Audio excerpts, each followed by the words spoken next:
Step by step, watch World Cup 2026 on ITVX using NordVPN, 1Get accounts, and apps. Install NordVPN on your device or router, create an ITVX account. Free tier works, you'll need an email, DOM, and a UK postcode. 2. Choose the right NordVPN server, connect to a UK server. Try London, Manchester, or Glasgow city level servers. If one server is blocked, switch to another UK city. 3. App settings for reliability. Use NordLink's WireGuard for best speed. Enable the kill switch to prevent IP leaks if the VPN drops.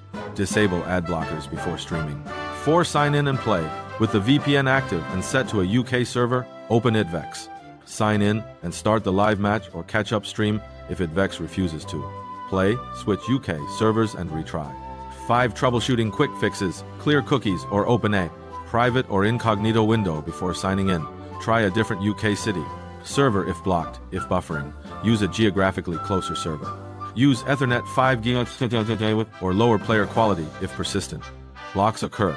Consider a dedicated IP or router-based UK residential IP solution. 6. Legal or terms note.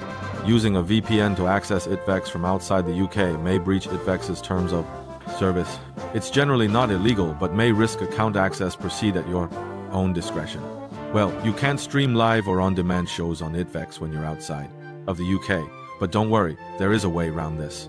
If you're an ITVX premium subscriber, you can download shows to your Android or iOS device before you leave the country and watch while you're abroad. Each download will be available to watch anywhere for up to 7 days. You can get ITVX Premium from just £5.99 a month and cancel anytime. Please note that downloads are subject to licensing restrictions and limited to mobile versions of ITVX.